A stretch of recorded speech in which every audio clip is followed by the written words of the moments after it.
Voulez-vous savoir si vous êtes prêt à recommencer à neuf? C'est ce dont on va parler aujourd'hui à l'émission La Parole vivante.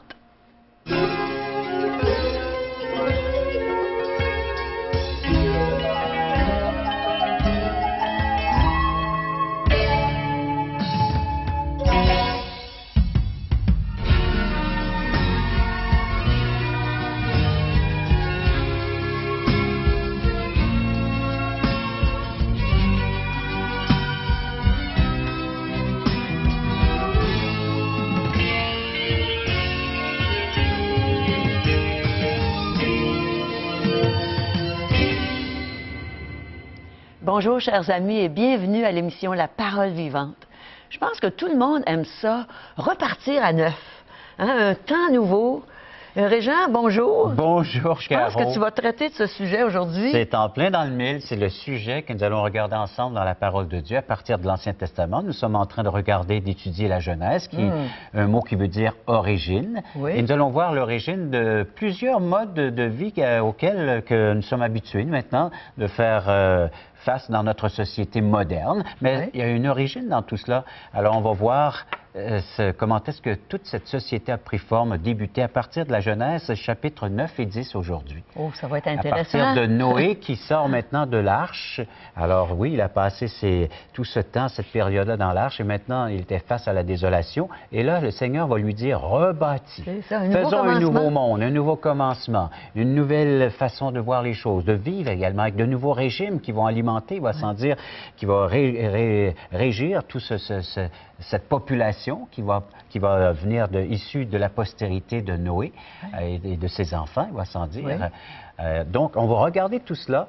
Peut-être qu'il y a des gens qui sont là à l'écoute, puis oui, ils aimeraient comme un printemps où tout reprend vie, hein, ça revient. Puis j'aimerais revivre quelque chose de neuf, de beau, de nouveau. Partir à zéro. Partir à zéro, est-ce possible? C'est ce que nous allons voir aujourd'hui.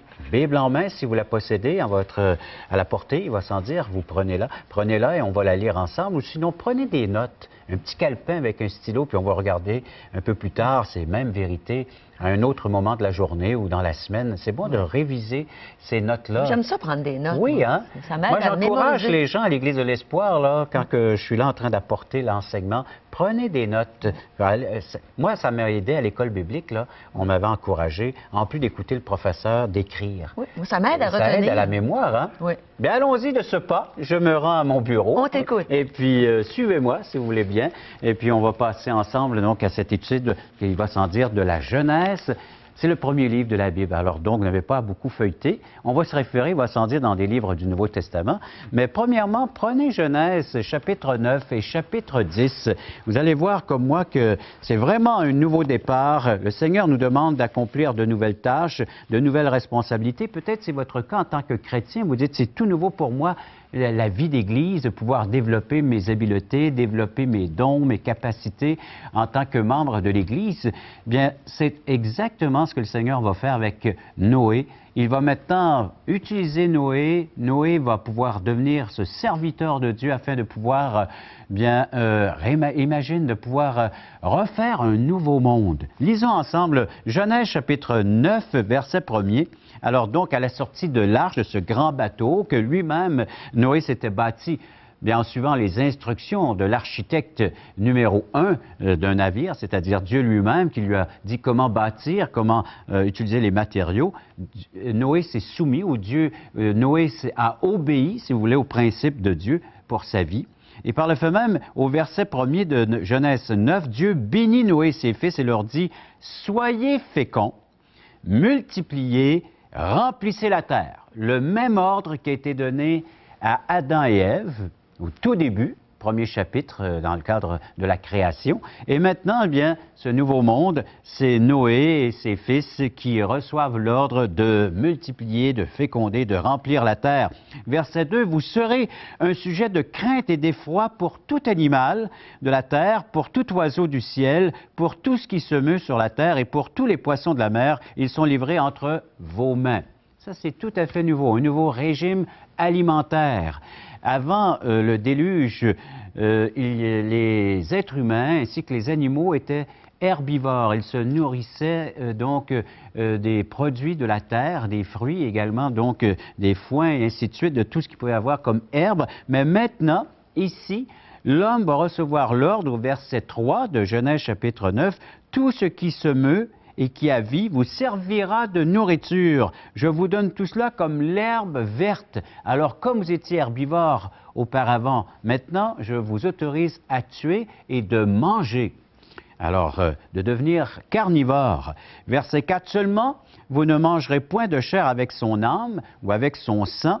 Sachez-le aussi, je redemanderai le sang de vos âmes et je le redemanderai à tout animal et je redemanderai l'âme à l'homme qui est son frère. » Le verset 6, on va arriver à un nouveau régime, maintenant des lois qui vont régir. Parce que vous savez, Dieu connaît parfaitement l'être humain. Et il sait que s'il lui permet de tuer, l'homme n'a pas de limite à cause de sa nature pécheresse qu'il a héritée suite à la révolte, à la rébellion d'Adam et Ève. Alors l'homme est aux prises avec cette nature, ces pulsions de la chair et tuer. Alors Dieu doit limiter le cadre. Tu vas tuer des animaux afin que tu puisses t'en nourrir maintenant, toi et les tiens. Donc les enfants et la postérité, vous aurez cet ordre de tuer, de manger, et on voit ça dans le Nouveau Testament.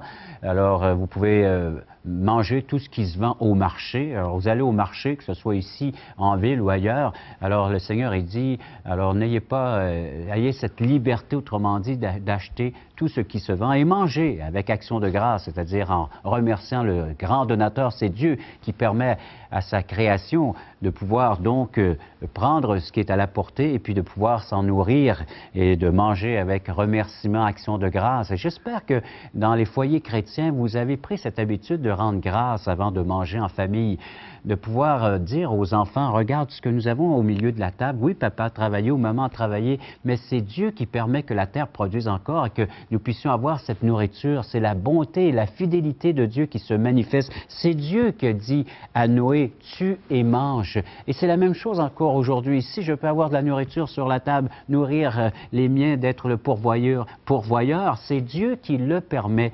J'espère que votre cœur est rempli, du moins prendre cette habitude de déborder de gratitude à l'égard du Créateur qui a créé tout ce règne, que ce soit minéral, végétal, animal, et cette race humaine qui est vraiment à part des autres créations. Alors donc, Dieu veut que nous puissions lui rendre grâce et regarder ses bienfaits, même à la table, lors des repas.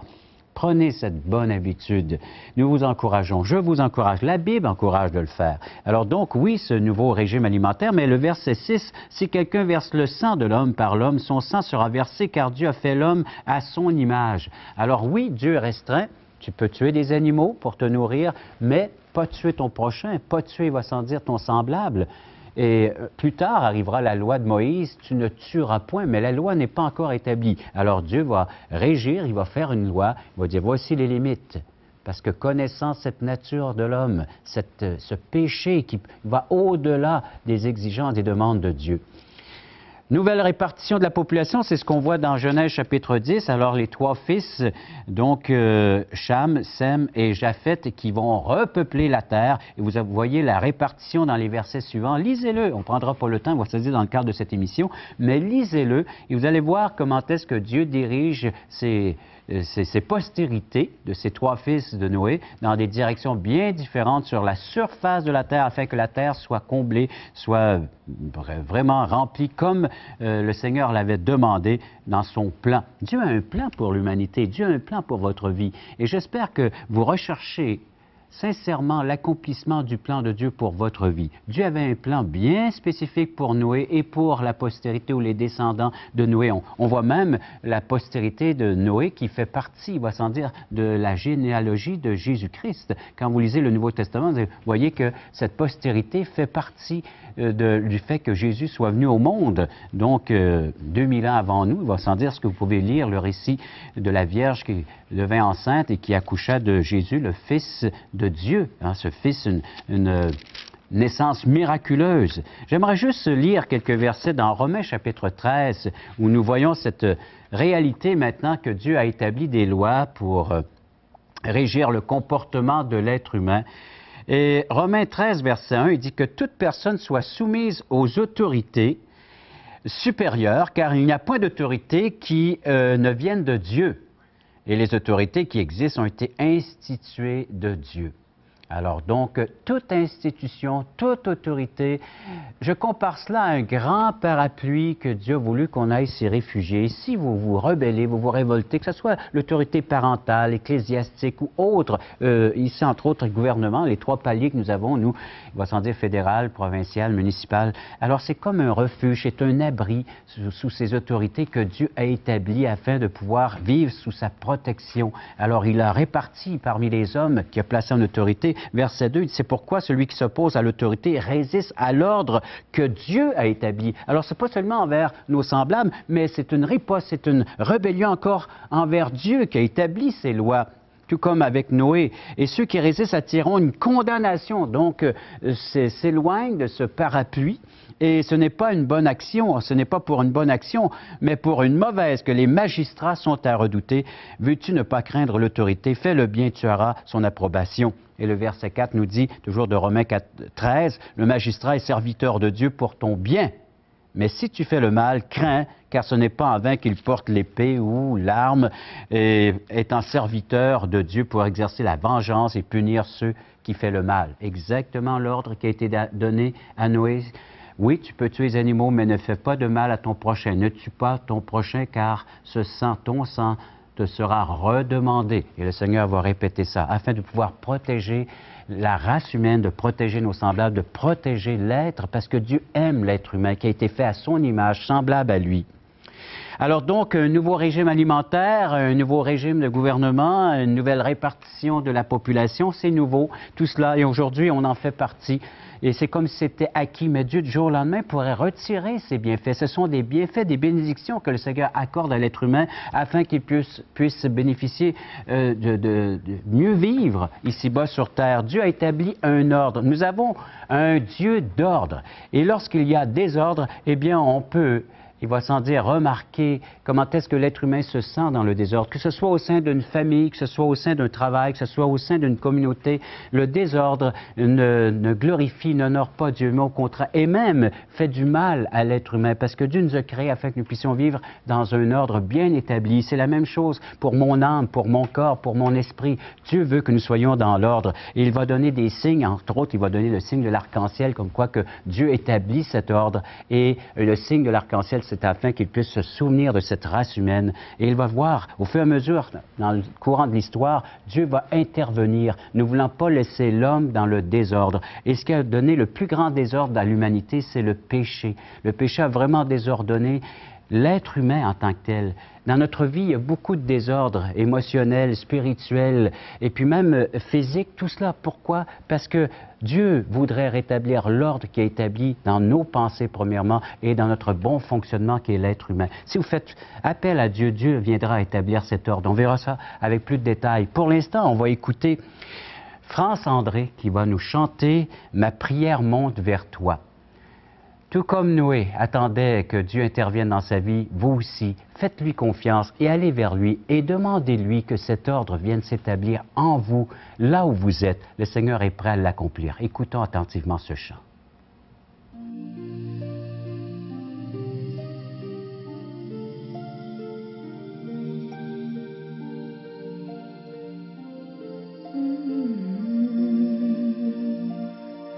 Ma prière monte vers toi, ô Père éternel, entends ma voix, ma prière monte vers toi, ô Père éternel, délivre-moi. Je m'approche, je tends les mains vers toi et je viens te supplier de briser les murs autour de moi qui me gardent dans l'obscurité.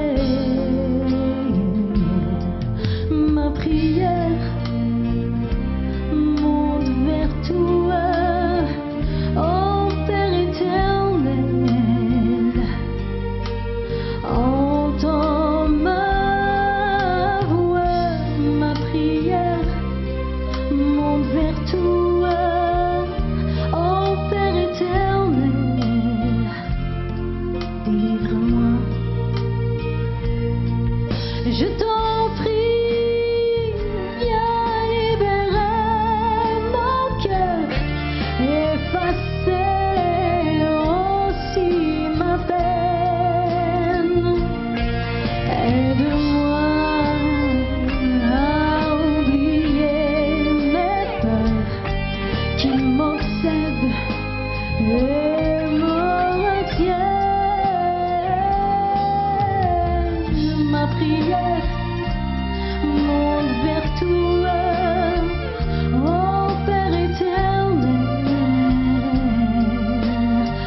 Vous avez remarqué que les autorités nous ont été données en tant que protection, pour nous protéger du mal que l'on peut se faire entre nous en tant qu'être humain à cause du mal, à cause du péché, à cause de cette nature rebelle.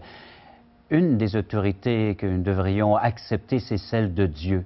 C'est-à-dire être en accord, être en harmonie avec ce que Dieu est en train de faire. Parce que tout comme il a invité Noé, en tant que serviteur, à rebâtir, à reconstruire un nouveau monde, il le fait encore aujourd'hui. Dieu est en train de bâtir un nouveau monde, une nouvelle création.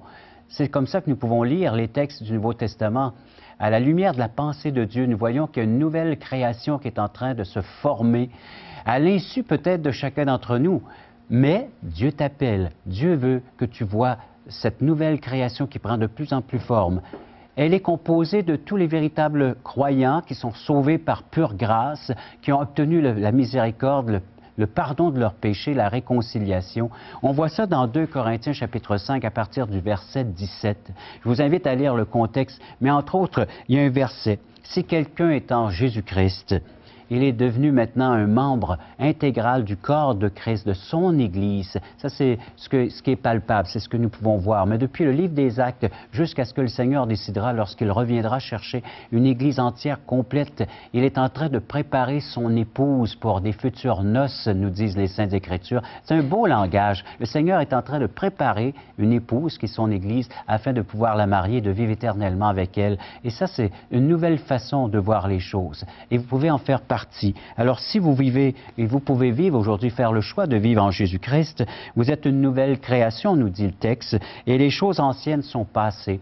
Alors, toute cette façon de vivre selon la chair, les disputes, les querelles, vous lirez dans Galates chapitre 5, la description de l'œuvre de la chair, c'est la destruction, c'est la mésentente, le désaccord, c'est la manifestation de tout ce que nous voudrions retirer, enlever. C'est impossible par nos propres forces, mais le Seigneur, en faisant de nous une nouvelle création, on peut dire à ces choses-là qu'elles sont passées, anciennes. Alors, toutes choses sont devenues nouvelles, c'est le texte nous dit ça. Et voici, toutes choses sont devenues nouvelles, c'est-à-dire de pouvoir vivre en paix, en harmonie.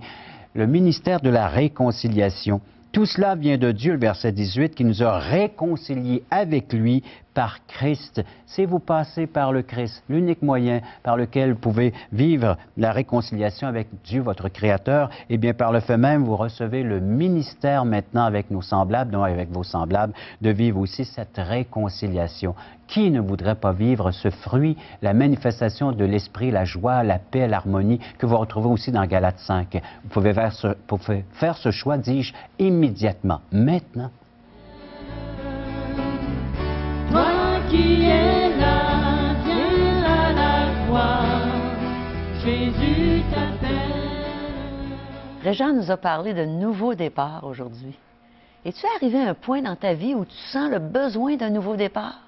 Eh bien, accepte notre invitation et va dans un merveilleux déjeuner de l'espoir. Tu vas entendre le témoignage d'une personne qui a justement reparti à zéro et tu vas savoir comment faire pour toi, pour ta vie. Alors, regarde nos coordonnées et va à un de nos merveilleux déjeuners de l'espoir. Regardez ce qui se passe dans cette salle. Il nous manque de la place. Voulez-vous m'aider à tasser le mur, s'il vous plaît, hein?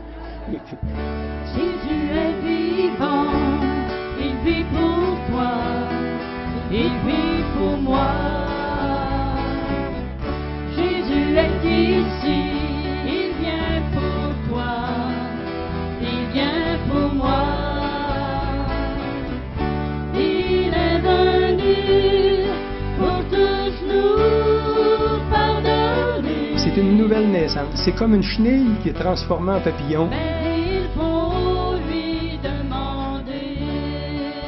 Dieu vous offre la vie éternelle et il faut que vous la receviez.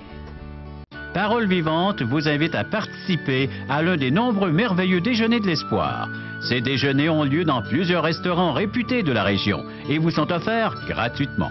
Venez entendre le témoignage d'une vie transformée par la puissance de Dieu. Pour connaître les détails concernant l'endroit, la date et l'heure pour votre région, composez le 1-877-537-7647 ou notre site web www.espoir.ca. Parole vivante, c'est bien le titre de notre émission. Cette parole est efficace, elle œuvre dans la vie des gens. Nous avons des témoignages qui nous accompagnent semaine après semaine et aujourd'hui on a le plaisir d'accueillir un pasteur de la belle région de Québec, M. Claude Noël. Claude, bienvenue à l'émission Parole vivante et raconte-nous cette relation que tu as établie entre Dieu et toi. Comment ça s'est fait, les circonstances? Merci Régent, merci pour l'invitation. Alors oui, ça s'est fait il y a une vingtaine d'années, un peu plus qu'une vingtaine d'années, où j'ai rencontré Jésus de façon personnelle grâce à la parole de Dieu, grâce à la Bible. Alors moi j'ai grandi dans la région de Québec, mes parents étaient des chrétiens plutôt catholiques pratiquants et je suis l'aîné d'une famille de 2 enfants. Je suis grandi dans la région de Beauport. Et très tôt, pour moi, c'était très important les études. Réussir dans les études, pour moi, ça pavait la voie vers la réussite dans la vie. Alors, mon rêve, c'était, par exemple, d'avoir une belle grande maison à l'île d'Orléans, avoir une famille, et puis d'être riche, d'avoir beaucoup d'argent. Et j'ai donc mis une grande importance sur mes études quand j'étais jeune. Aussi, j'étais religieux, puisque mes parents m'avaient instruit dans la religion catholique romaine. Je participais moi aussi à la messe, donc jusqu'à même l'âge de 20 ans. Et c'est à l'âge de 20 ans où les choses ont commencé à se placer pour moi. Je cherchais un sens à ma vie. Même si les études étaient importantes, je voulais profiter de la vie. Donc, à l'âge de 17 ans, j'avais un emploi, un très bon emploi dans la région de Québec. Et j'ai commencé donc à pouvoir me payer des plaisirs, toutes sortes de plaisirs. Je voulais profiter de la vie au maximum. En même temps, j'allais à la messe et au printemps, si je me souviens bien, 81, j'ai participé à la Pâque, c'est-à-dire au Vendredi Saint à l'Église. Et puis, je me souviens d'avoir entendu celui qui jouait Jésus dans la pièce prier, non pas un Notre Père ou un Je vous salue Marie comme j'étais habitué, mais une prière pour demander au Seigneur de nous aider à nous donner sa paix, son calme, parce que nous étions nerveux devant toute la salle, l'Église pleine. Avant la présentation. Avant la présentation. Et ça m'a frappé, ça m'a touché.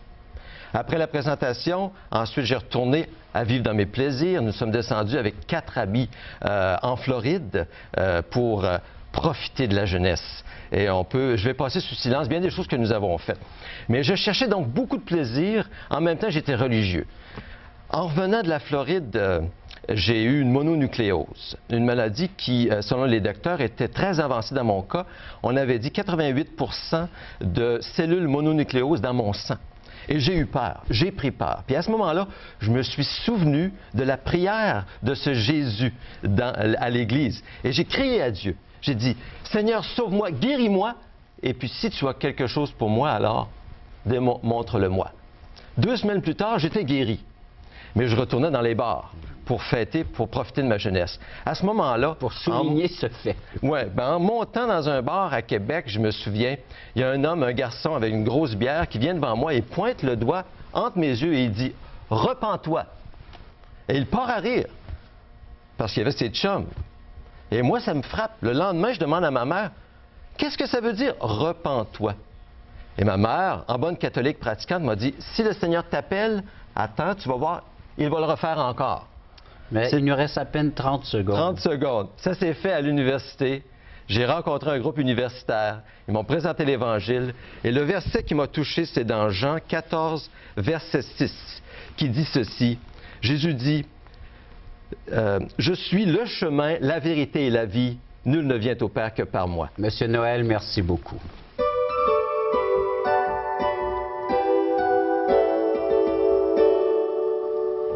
C'est le début d'un temps nouveau. Tu connais ça, hein, Régent? Oui, et c'est exactement ce que Dieu est en train de faire. Et j'invite les téléspectateurs à réaliser davantage en lisant les Saintes Écritures, en lisant leur Bible, le Nouveau Testament. Dieu parle de nouveaux cieux, une nouvelle terre, une nouvelle Jérusalem, recréée en Jésus-Christ. Il y a une nouvelle création qui prend forme présentement, une nouvelle naissance, oui, dans Jean chapitre 3, justement pour les aider à découvrir ce merveilleux message de l'œuvre que Dieu est en train de faire et dont eux pourraient en bénéficier davantage en lisant l'Évangile de Jean. Oui. Nouvelle naissance de Jean chapitre 3, ce nouveau monde qui prend forme avec la venue de Jésus-Christ. Aujourd'hui, l'espoir, c'est Jésus seul qui apporte un message d'espoir à cette humanité qui a grandement besoin de nouveautés. Oui. Et les questions fondamentales de J. Blanchard, les grandes questions existentielles, on vous l'offre gratuitement. Avec les réponses de la Bible. Oui, et en plus, le Nouveau Testament. édition 2008, mais avec le même contenu Oui. que les gens ont besoin de connaître. Un Nouveau Testament complet, entier, avec les évangiles, les lettres de l'apôtre Paul et l'Apocalypse, les choses qui sont à venir. Tout ça, Oui. c'est gratuit. Et vous pouvez vous les procurer en signalant le 1-877-l'Espoir, 1-877-537-7647 ou en visitant notre site web espoir.ca. Eh bien, imaginez-vous que c'est déjà terminé pour aujourd'hui. Ça a passé vite, Régent. Merci pour ce bon message de l'Évangile. Bienvenue. Et on espère vous retrouver bientôt à notre prochaine émission. On veut entrer dans votre salon et partager la parole de Dieu avec vous. À plus.